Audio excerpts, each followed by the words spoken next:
Hi everyone, welcome to the Night Market Podcast. My name is David, and I'll be your host for today's episode. Before we start the podcast, I would like to give a special shout out to our sponsors, D&T at Garland, Arlington, and Fort Worth, Way Salon, and A Living Thing.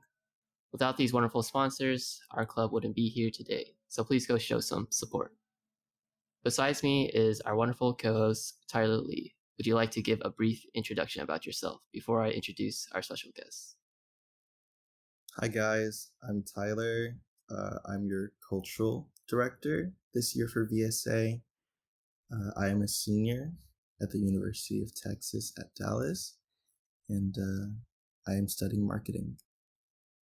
Now, for the real reason why we are here is to talk with today's special guest, which is no other than Tien Lu, the president of UTDallas Vietnamese Student Association. Would you like to introduce yourself? Woo! Yes. Okay, I wanted to make noise. Like noise effects earlier, but I don't know if I should. Alright, hi. My name's Tien. Last name's Lu. I am a junior this year. Hopefully I'll be a senior next year by credit. That's the goal that we're aiming for. My major currently is healthcare management. The reason why I say currently is because I switched major from biology. I am the president of VSA, and I'm enjoying my time here. I'm not burning out yet. So yeah. So, as you guys know, we're all officers at VSA. My question is, how long have you guys been in VSA? I know Tien and I have been here for 3 years, but Tyler, would you like to say how long you've been here? I joined VSA last academic semester, but annually I've only been in VSA for this year. So I'm very happy that you guys have taken me very graciously. I really enjoy my time in VSA, and exploring new things such as a podcast is really, it shows the evolution of VSA so far, and I'm glad that I can be a part of its expansion. You're welcome. We're taking you under our wings. Right. I would like to take credit for welcoming Tyler. Last year, Tien, you were the culture chair, and basically you just passed it down to Tyler, right? Yeah, cultural Yeah, I'll pass it down to Tyler, exactly.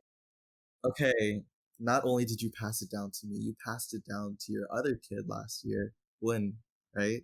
When was my FSA auditing, and then I was like, because our PAM was low inactive, I was like, why don't you just join my VSA fam?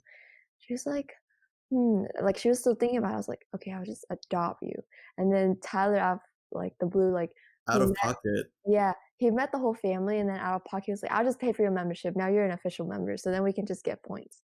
Because I never really understood the idea of like adopting a kid. Because if you adopt a kid, right, they're a real part of the family.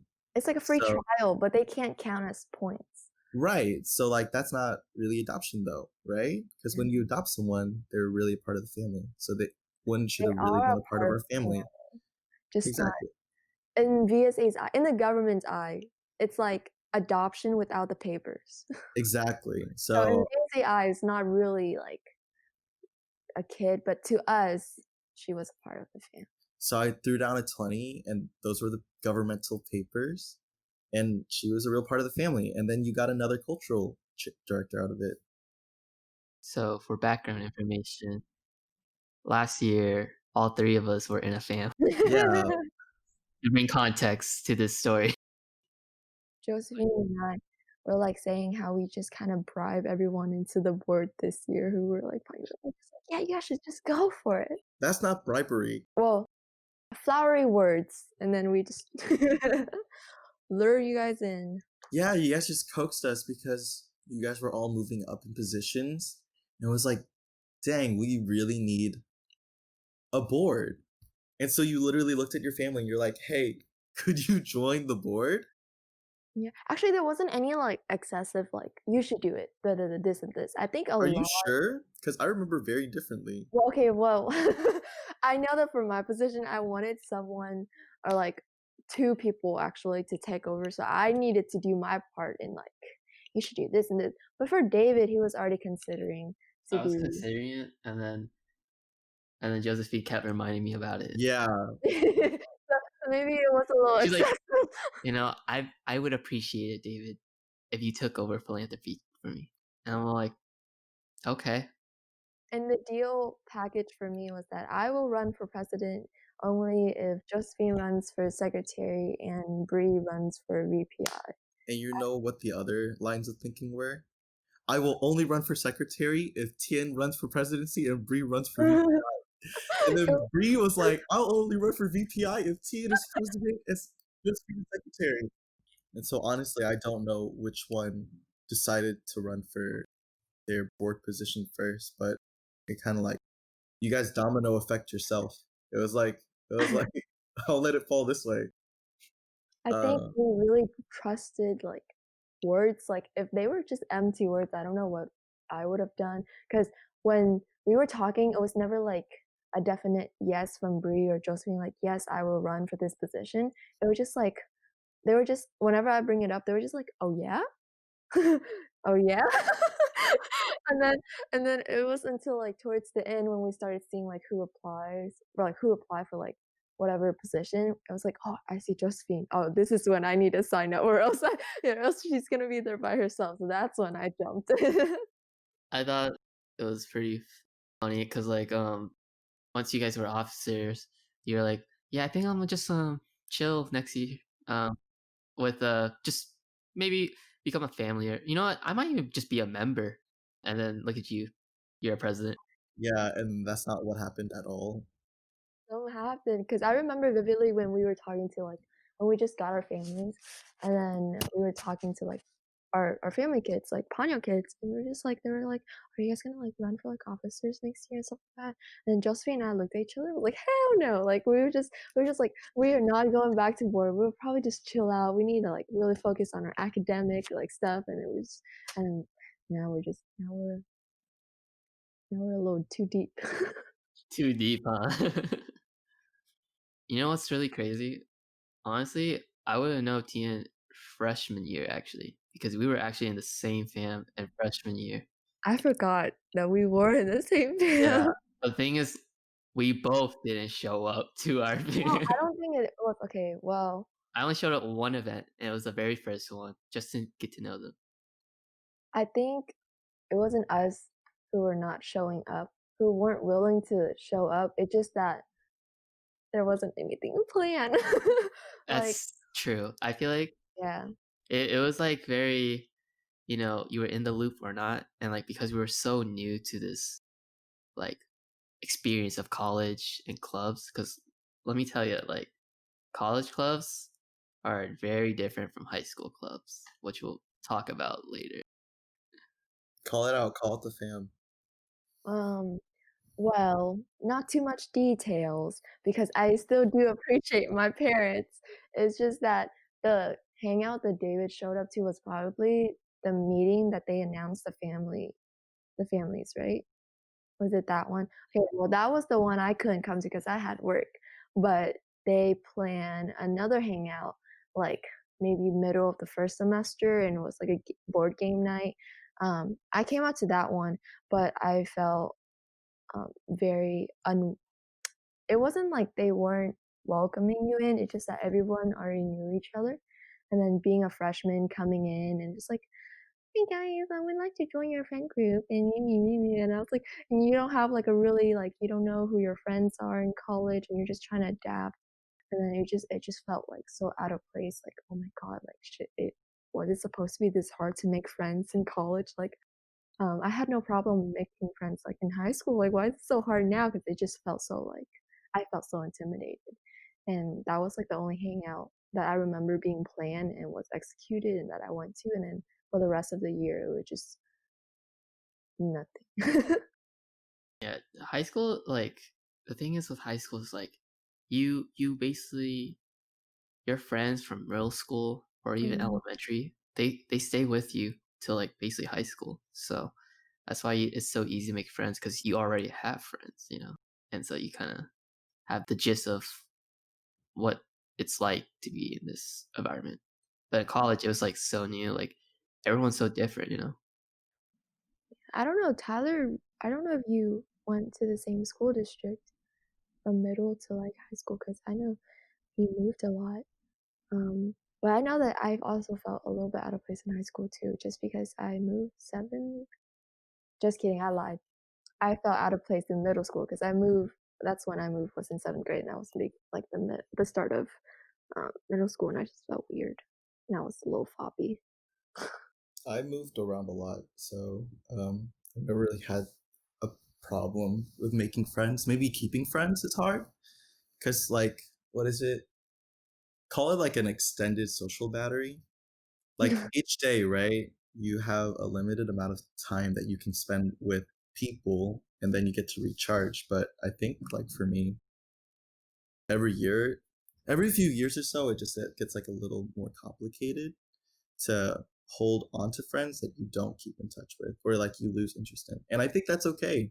It's just like, you're moving on from people, and that shouldn't be a bad thing. Yeah, but sometimes you miss them. Yeah, sometimes you miss them, but do you really miss the person that they are now? Because you don't really know them now, right? Like you don't keep in touch with them. Or do you miss the person that you remember that they were?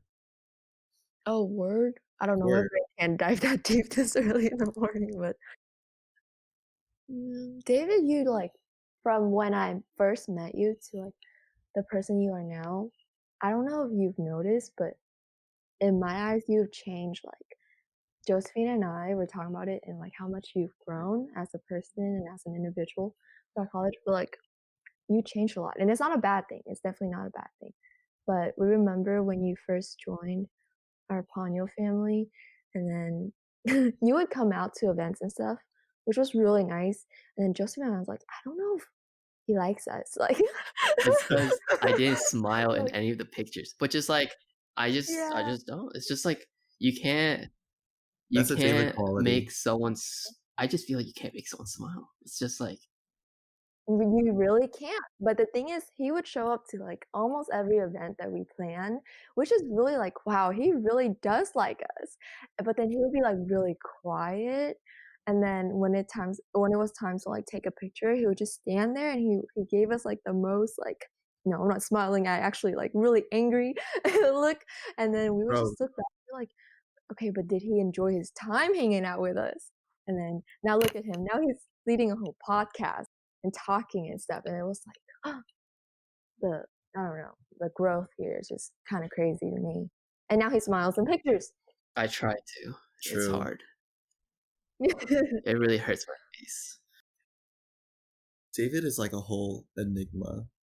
Like you really, if you think you know David, you don't really know David, because David has so much more to offer than like just David you meet on the street. I know. And I think that's like a really valuable trait, because you don't, show your entire hand. David doesn't wear his heart on his sleeve. That's what it is. Yes, very mysterious boy. Oh yeah, very mysterious. That's the word. Your typical anime mystery boy. Your typical anime MC. When did this become about me? When Tien wanted the podcast to be about you, she was like, David has really shown a lot of growth. But anyways. He's like, not the spotlight, guys, please. I mean, I feel like it's because once I got more freedom, I learned like that I really don't know about myself really much. I've been pretty sheltered, I would say, because like I always been like at home.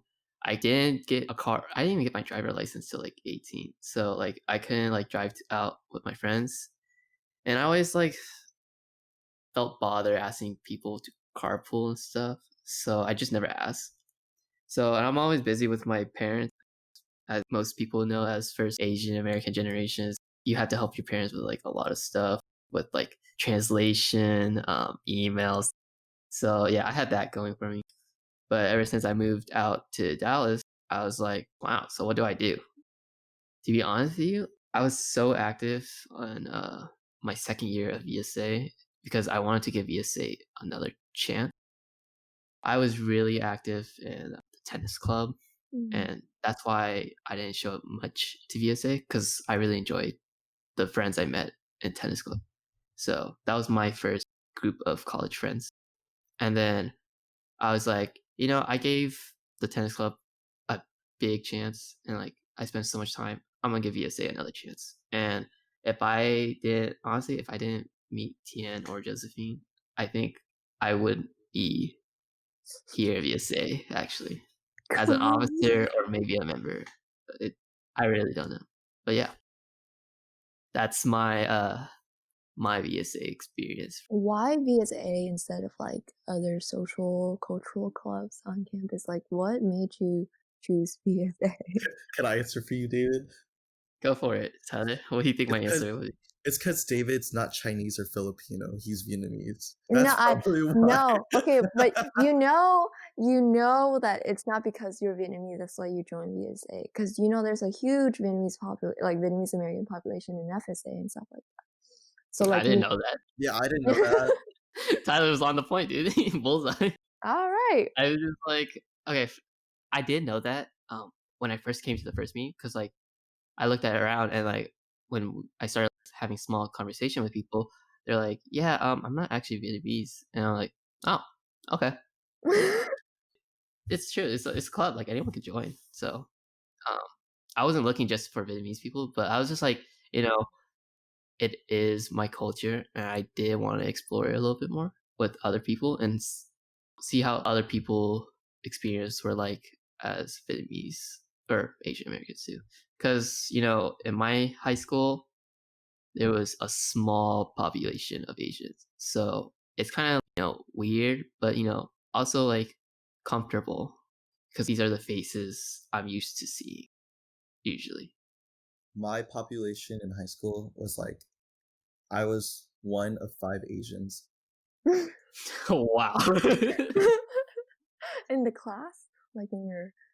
It was pretty much my school until I graduated, I think. And then, because I know that Jason, our VPX, went to the same high school. The other Asian of the 5 people. Yeah. So Jason's demographic probably shifted a little bit, but I'm pretty sure mine was like very like minimal at best.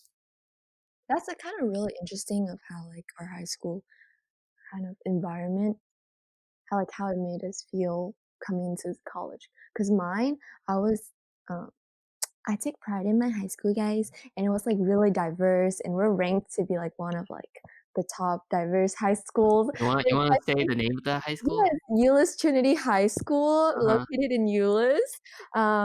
And I was like surrounded by like so many like different people, and so coming into college, I made sure that the college I was going into was as diverse as the high school that I was, at, because that's just what I was comfortable with. Like I knew that I crossed SMU, Baylor off my chart like automatically just because, that's just not where I'm comfortable. I'm more comfortable at places like UTD, and so that's when I came into like first meetings of like different organizations and seeing like different faces. That's not just like for VSA. When I first joined like a meeting, it was just like I believe the first person I talked to was not a Vietnamese person, and I was like, this is cool. Like this is so cool that they're interested in joining like a Vietnamese club when they're not Vietnamese.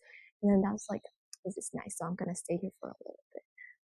And now I stayed for 3 years. So you're gonna stay for 4 is what I'm hearing. I don't know.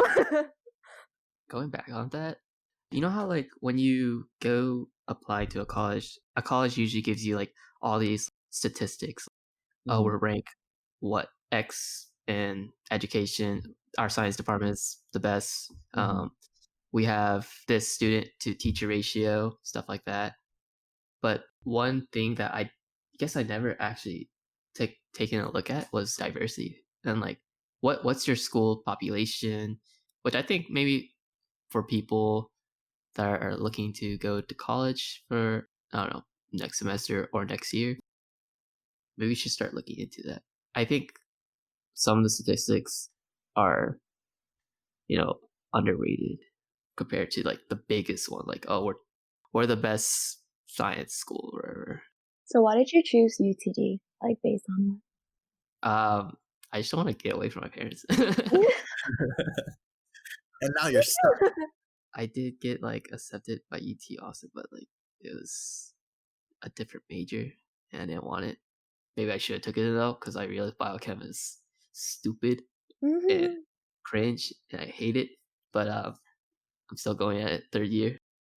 Well, what was give us the inside scoop? What was the other major? Schools? No, what was the other major at Austin? They gave me microbiology. He said microbiology. Ew. Yeah, I know. I was like, okay, what triggered me was I was such a little kid, dude. Like I saw the word micro and I was like, oh, so you think I'm small, huh? And then I was like, all right, denied. Why not macrobio? There's no microbio. That was David's thought process. Why not macrobio? Another big reason why I chose UTD was scholarships. I am the second child in my family to go to college, and so I always hear stories about like how expensive it was and stuff. And my brother was med school at the time too, so just to lessen the burden for my parents, I just decided to go to UT Dallas, and I'm pretty sure they're very happy with their money right now. So yeah, and also like I don't know, I just wanted a new environment. Everyone tends to, stay with their high schooler friends, and they go to the same university. Like, hey, you're going to this, let's apply it together, and then stuff like that. But I just want to go a completely different route and try to figure out who I am as a person without other influence. Like, surprisingly, I know a good handful of my friends from high school who are going to UTD now, but I like don't see them. Well, not because we're in like a pandemic or anything. We are, but like even prior to like quarantine and not being on campus and stuff like that, I did not see them at all. Like I just maybe once every 2-3 months, I like pass them and I'm like, dude, bro, you look so different. And they're like, bro, you look the same. And I'm like, okay. But then like I barely see them, so I don't even know how people like stay in touch like at the hip from like high school to college. But I also feel that's a little bit limiting if that's the only circle of people that they're reaching out to instead of like making new connections and stuff like that. My question to you guys is, how many high school friends are you actually still in touch with? I know I'm in touch with like just a very few, maybe like less than 10. Well, I have my best friend is since like you guys met him.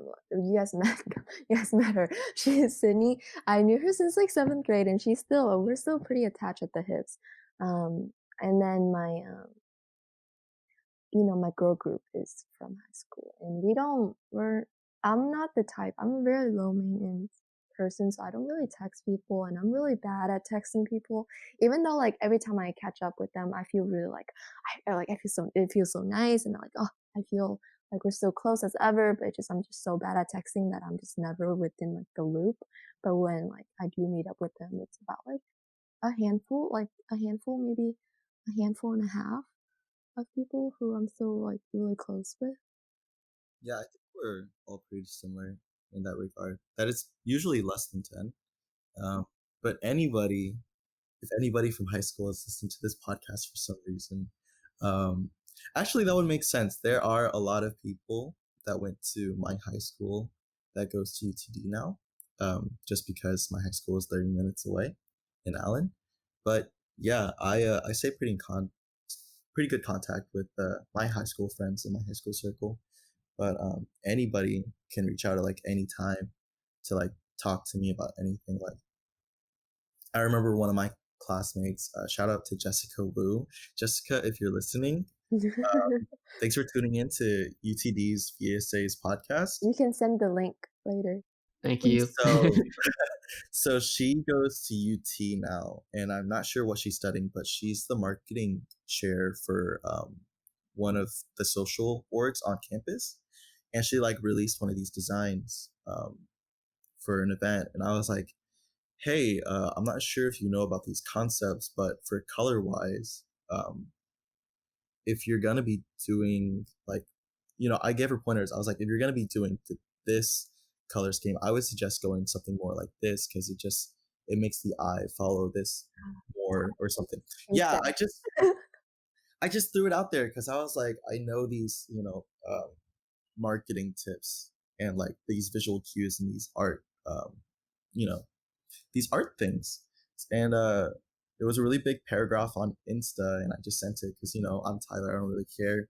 Like, if you want my 2 cents or not, just have it here if you need it. And she was like, wow, thank you so much for the insight. Like, I'll get back to you with the new design and let me know what you think.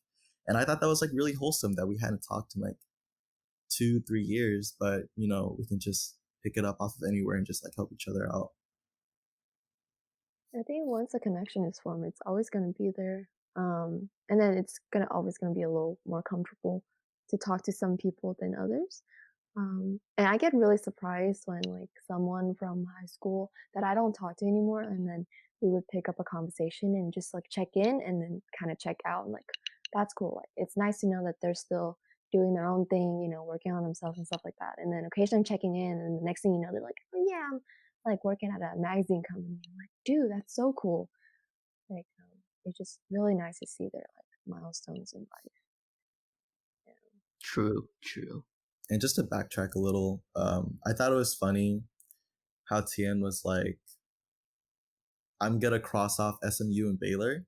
And that was literally like, if my high school was a college, it'd be like Baylor and SMU. So Really? yeah, it's really white. And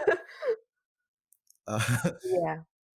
when I chose UTD, it was under different circumstances than everybody else, because I didn't choose to go into UTD my freshman year. I went to UTD starting my sophomore year until now. Tell them And where you went the first year. Oh man, right so along the line of SMU and Baylor. So I went to UT Tyler, and that was for CAP, which is Coordinated Admissions Program, to get into Austin. I remember that. Yeah, my high school was like super competitive, and so everybody was off by a margin of like 0.005 for 0.005 for GPA, and so like we were all clawing and teething our way up into the top 10. But I went to UT Tyler for a year, and then I was looking into UT's marketing and advertising programs, which, if you don't know and you are interested, they are in different colleges. Advertising is in the College of Communications, which is Moody, and then marketing is inside McCombs, which is UT's business school. And so if you wanted to double major or get a minor in separate schools, it's a little bit more challenging, whereas UTD has a more like straightforward path for you if you decide to do marketing undergrad and then advertising masters. Dang, bro. I thought you went to Tyler because, you're Tyler. Yeah, I was born in Tyler, and, you get a choice of which school you can go to for CAP. And so it was between like UTA, UT San Antonio, and like UT Tyler, I think, was the choices that I saw. So I was like, I was born in Tyler, but I don't remember that much. And my mom and dad talked about how much they loved it. So I was like, maybe college, maybe first year, because I'm not planning to stay here at UT Tyler. I was like, what would that be like? Maybe this is a good time to like look at myself and who I was and where I started to get to where I need to be. Period, King. And how's that going for you? Well, I really love UTD. I mean, obviously, I think VSA was a big part of that, and all the other orgs that I had joined. And just to give like people who come from a similar background of mine the insight, but like coming from predominantly white school that's like pretty affluent, UTD was like very sobering to see people that were like me. And when, when in media people are like, why aren't there characters or politicians that represent me? It was kind of the same thing growing up. I just hadn't realized it. So going to UTD and seeing the diversity, like David had said before, like it was really eye-opening that there are people like me doing the things that I do, and like not being held to a stereotype that all we do is study or stuff like that.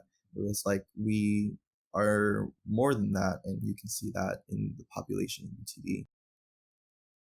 I remember when I was starting to like visit colleges and stuff like that, and I toured a handful of colleges actually.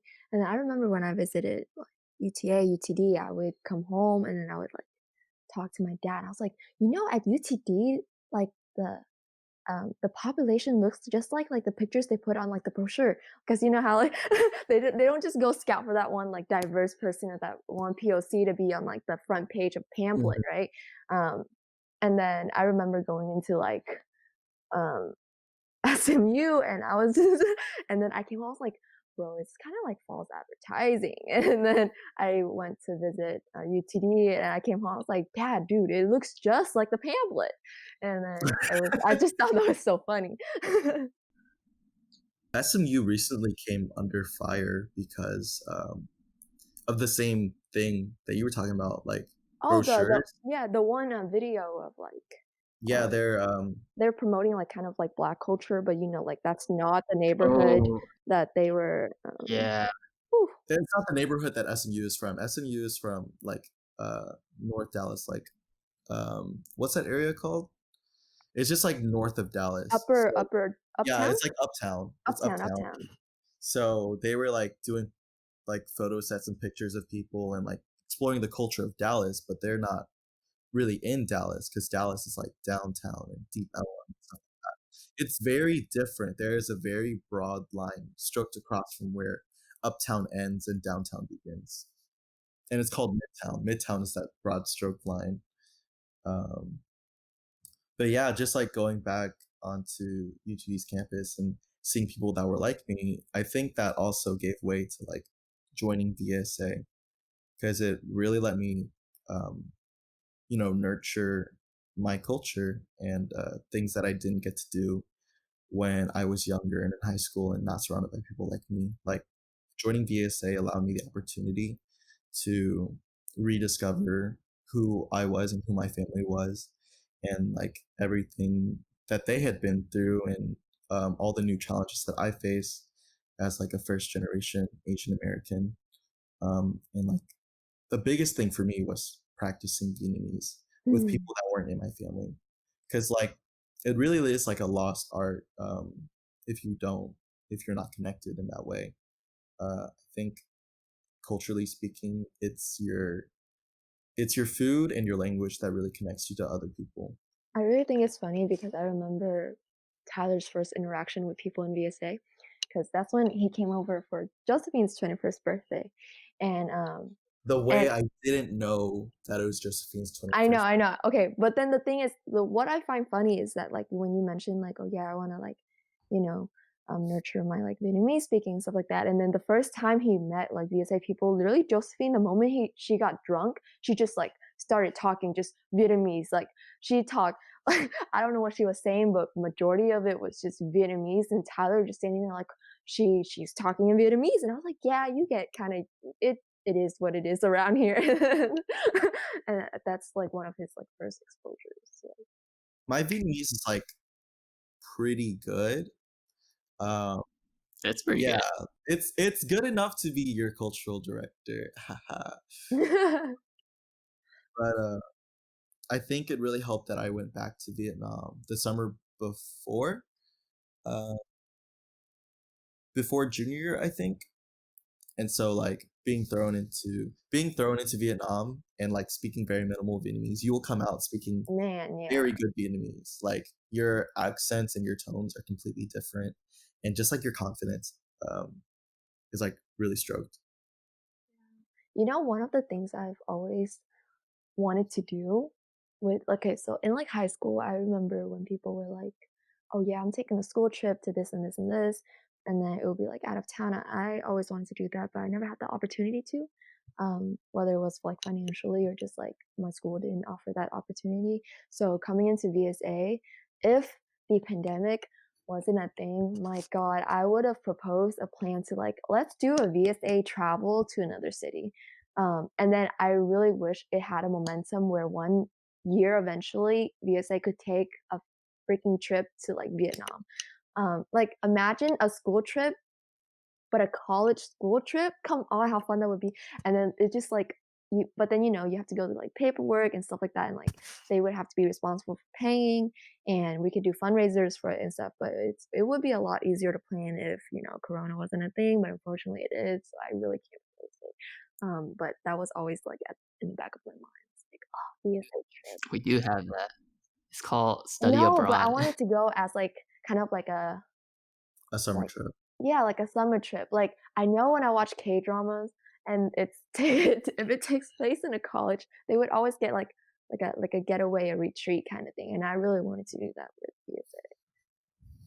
No, I got you. It's more rather than the purpose of academics. It's more of a cultural experience.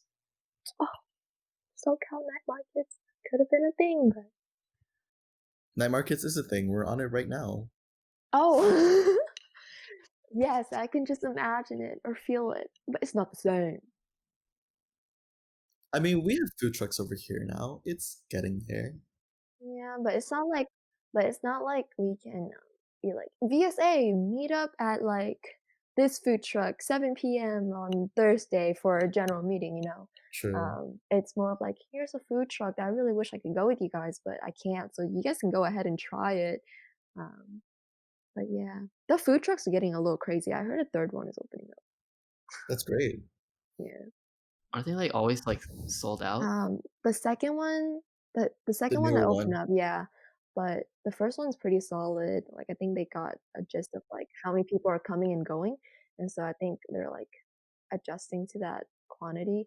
But I heard a third one is opening, and recently one of the food trucks collaborated with Sucre, and they had like obitat, which is like Vietnamese like beef steak dish, and it was just, I can't believe I missed that. It was yesterday. What was y'all's favorite moments in VSA? Man, okay. I think most memorable for me, obviously, would be the moment that kind of turned me around and be like, yeah, let's give VSA another chance, was when Josephine and I, and then we went with Ethan and one of my other friends in FSA, which is really random because the girl in FSA was like, let's go to this VSA thing, which was like, I was like, what? But yeah, I don't know, we just kind of took a blind jump into the chance, and then we went to Houston for Summit, for UVSA Summit, which is like the leadership conference that they have annually. Unfortunately, the last one was canceled, but that was the moment when Josephine looked at me and I looked at Josephine and was like, it's time we revive VSA. And then I remember 4 of us were like, yeah, we need to put efforts into like making VSA better, because look at all these other like out of state VSAs, like they're doing so well. Even in VSAs. Bro, other like out of country VSA, like in-state VSAs, like other ones, they're doing so well, but then UTD VSA was just so dead, and we just looked at each other. I remember. Great again. I think you came back from Summit or something, and you were like, the other VSAs at Summit were like, UTD VSA? Aren't you guys like dead or something? No, yeah, like I remember someone was asking me like, oh, who's the president of your like VSA? And I was like, bro, that's a really good question. I actually don't know. Because she didn't go to Summit with us. And then it would be like other people were like, UTD VSA, like they have people like we have, because for some reason that year, like we had a good turnout of people, and it was just like, everyone was like, what? And I was like, so is it really like that dead?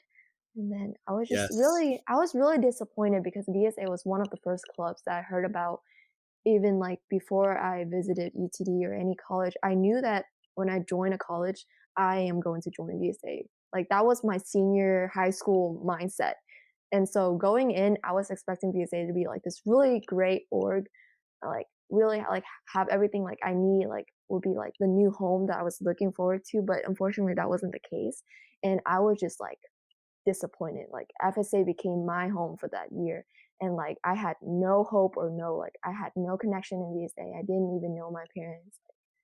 I just it was just so disappointing for me. And then Josephine, I was like, okay, we're gonna become an officer next year, and let's see how this thing turns around. And Ethan was like, yeah, I want to be a family leader, and stuff like that. And that was our first like foot in And the door. now you guys are doing exactly what you said you would do. I know, and it just I'm gonna cry. Okay, we really came a long way. There's a lot more to do, but like it's just really nice to see like I've never had that like negative, um, negative like experience with VSA. yeah, I've never had that negative experience with VSA. Like I've seen it, I've seen how like small VSA was last year. Just like in presence, not in membership, because I'm pretty sure it's like about the same membership, but like in presence, it was like FSA was really big, and everybody knew about FSA. CSA was also very popular. Yeah, but nobody knew about VSA. However, I never had that like bad experience with VSA. So like every time you talk about your family and not hanging out your first couple of years or like not making plans or stuff like that, I've never had that because all I've ever known was Ponyo, So it's always been a good experience for me. I did not even know David was in my family. That's how bad it was. Like I don't even remember seeing his name in the group chat, let alone like knowing he was in VSA. Like I remember when David first told me like, oh, we were in the same fam. I was like, that's interesting. Like, really? Mm. So I'm gonna go back to the topic of Vietnam. So as we all know, Vietnam is currently facing a tropical storm, or is it? It's flooding season. It's So flooding season, but it's like a lot worse than. I want to say there was like a tsunami. I think it was a I typhoon. don't think so. I think it was also a typhoon. It hit central Vietnam really heavy. And I think everyone is kind of like staying on the roof kind of situation. Although, like, I haven't visited. I think in my whole life, I only visit 3 times, and like it's been about 4 years since I visit, and I don't have like a strong like attachment because I was born here in the United States. It was a very pleasant experience, seeing like this is where my parents and their parents and then many generations, this is where they like live. There's so much history to it and stuff, and it's kind of sad that so many people losing their homes, and like Vietnam is one of those countries that are still developing. One of the fastest developing Yeah, countries in the actually world. recently they're like every year I go back, it's just constantly changing. Like it just so much changes in And they handle COVID very well too. I heard there hasn't been that many new cases, and so props to them. So I just want to take this time to bring some awareness about this disaster, and hopefully the people that are listening to this podcast, please show some support. I would think monetary is the best because we're still in a pandemic and shipping will not be the easiest. But as we all know, Vietnam is very humid, and so they have these seasons, and it like rains a lot. And right now, Vietnam is currently in that season, and they're still expected to see heavy rain and heavy flooding till January, right? Right. Right now, it's still going on, so we wanted to ask for your guys' support and help. I just know that a lot of donations are coming in, like from different types of orgs and stuff like that. It doesn't mean that we should stop donating just because, like you said, like the season is still continuing. It just gets worse. Like it doesn't get better. What I've heard from like my parents, because they know people who are in like volunteer orgs and stuff like that who are helping in Vietnam, and they said that it's really hard. Like even with donations coming in, it's really hard to get those supplies and resources to people just because everyone is scattered, everyone is living like on the roof of like of their houses. Like it's just really hard to just, even if there is supply, like even if there are supplies being sent in, like it's not being delivered straight to the doorstep and like here's what you need. Like it's really hard just kind of getting everyone under like the umbrella of protection and stuff like that.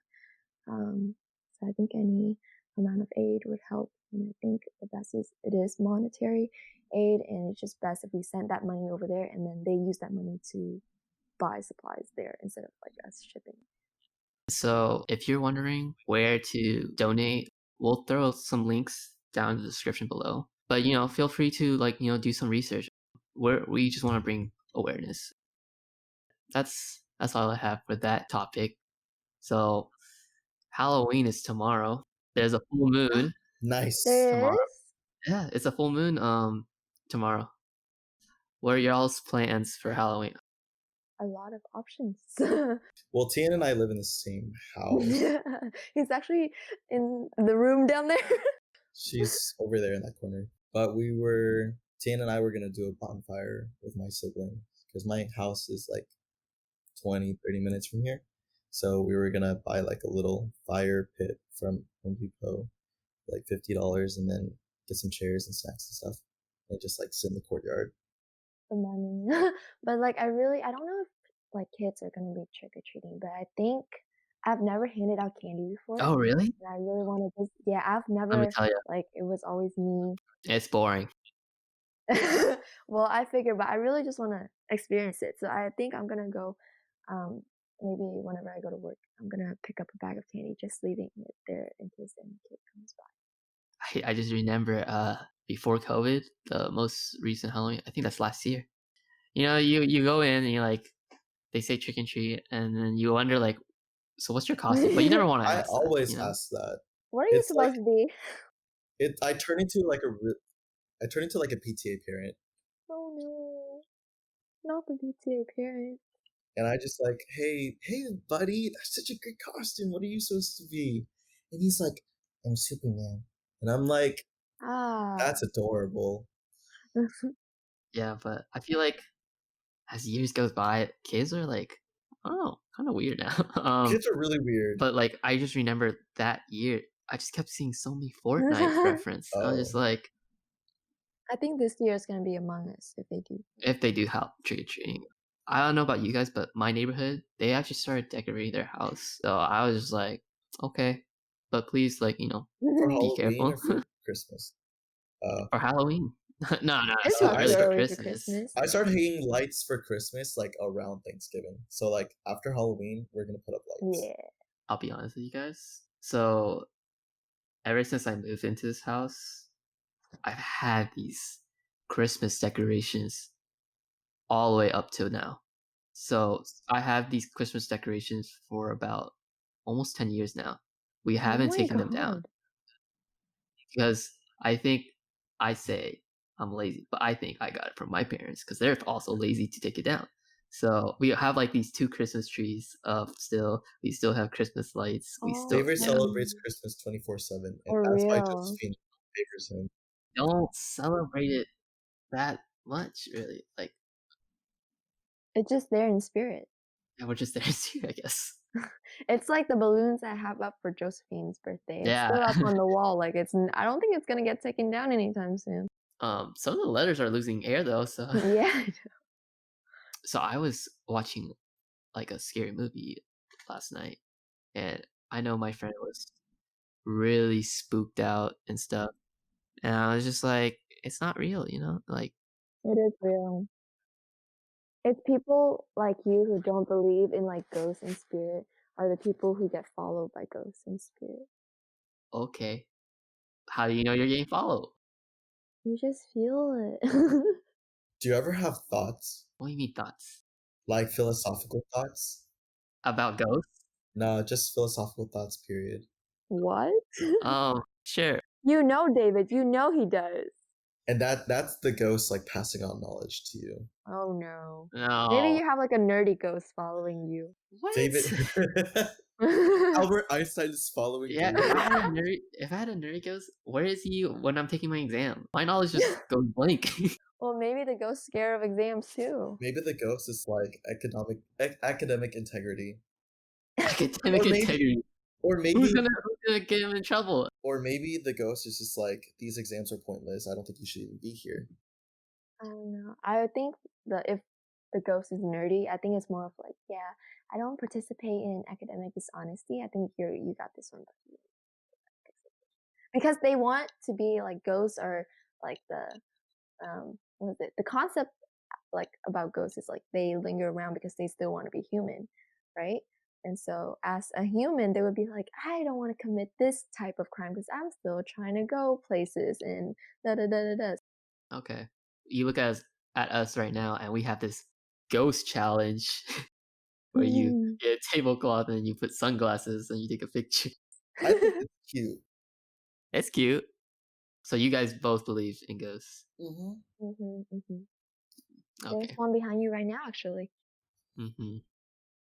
What's y'all's favorite holiday? I know Halloween is not too big for me, to be honest. I don't eat that much sweets, so getting all those candy. So back in when I stayed with my brother a lot before he went to college, he used to tell me, "Hey, go trick or treat, so you can give me the candy," even though I didn't want to go trick or treat. So I would go trick or treat just to give him candy. Aww, that's I so would nice. pick out the Kit Kats, and then that's all I ate. I like almond joys. Ooh, have a taste of a grandpa. I'll enjoy that. Chocolate, coconut, and almonds. Like, that's good. As a kid and today, I still like them. That one's crunch. I like the crunch because it had rice. Yeah. When you guys went trick or treating, did you guys what kind of person were you guys? Like, were you the person that like traded candies with other people, or were you like the one that like sorted out candy and then like? Always. I would go home and then I would trade candies with my brother. Well, I had 3 other younger siblings, so we would pour all our candy into the middle, and we would separate it, and then we would place like each handful of the same candies into like different parts of like the big bucket that we keep all the candy in. Damn, y'all are so organized. I know. As you can tell, or I said it, like I would get a bucket and I would pass it to my brother, and he would eat everything. Yeah, but we would trade candy, and then it would all be the same candy inside the bucket. So I think we just traded for fun. I see.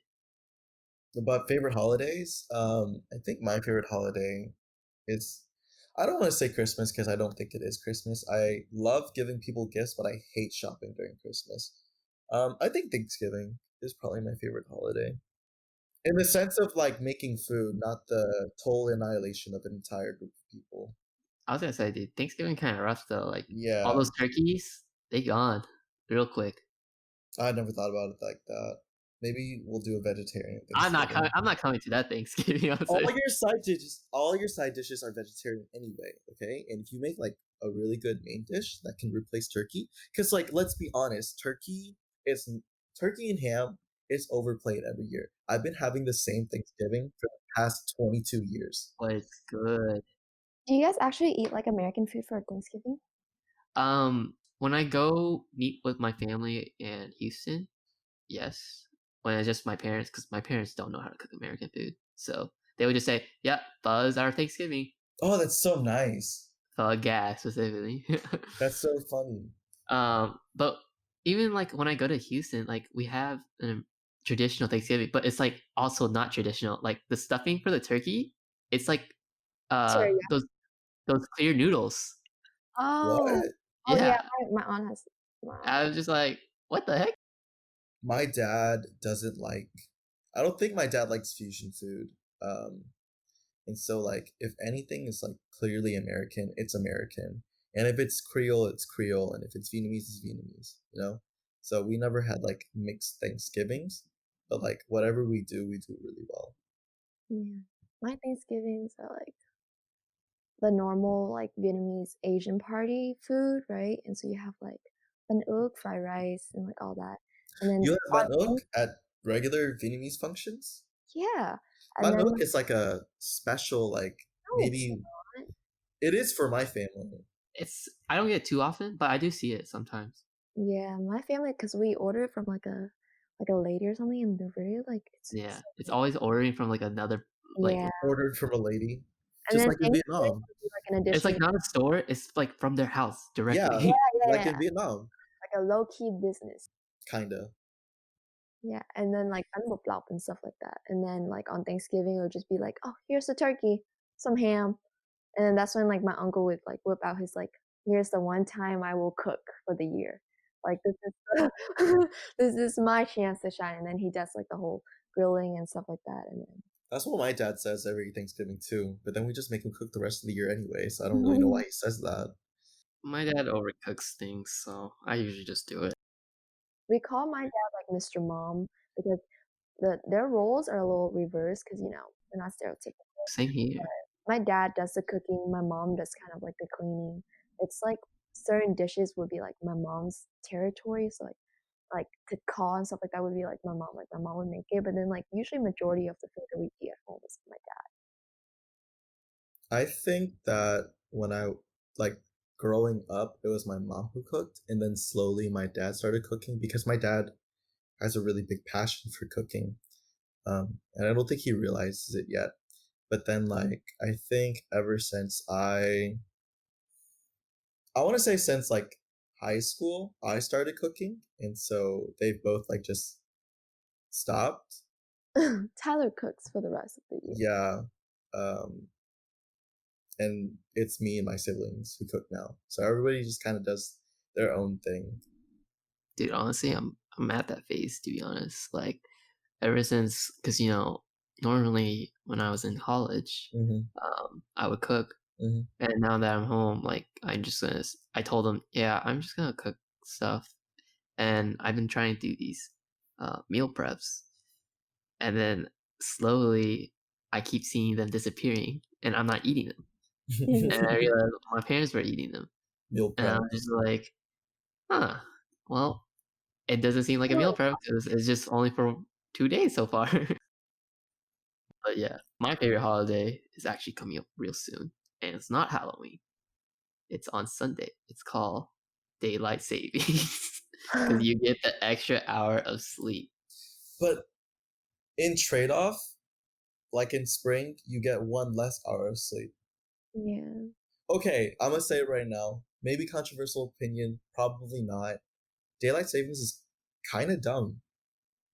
No, you're dumb. Do you know why we have daylight savings? Yes.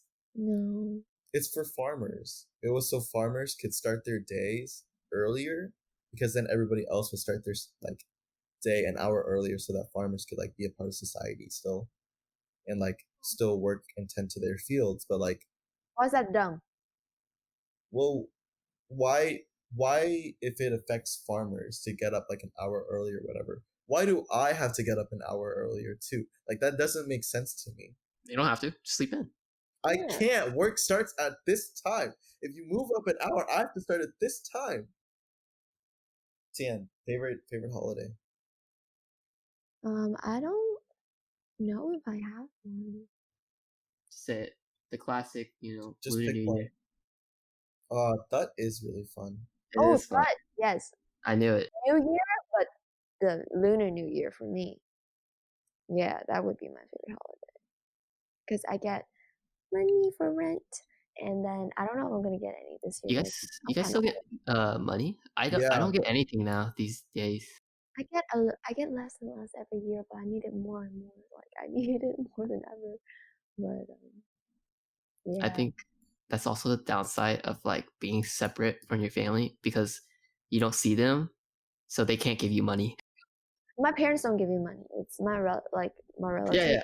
It was my birthday like last week, and my parents didn't give me money. So I don't know.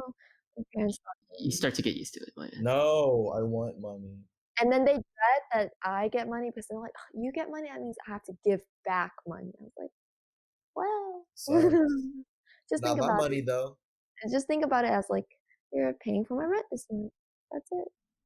Honestly, my parents, whenever like they give me stuff or they pay stuff for me and then they give me money, they always like in the back of the head, like I remember like just driving them to somewhere, they will always say, "Hey, just to remind you, you're still in debt to me. So like, whenever you make the big bucks, you're gonna give me money, right?" And I'm like, yeah, when I finish my education, my student loan, yeah, sure. We'll My see. mom says that to me, and I just say no. They tell me that, and I always say, why don't you ask my brother? He's a doctor. He's already making money. I always push it to him. Throw him under the bus. I don't have that kind of strategical advantage. I am the oldest, and I'm the first to go to college. Unfortunate.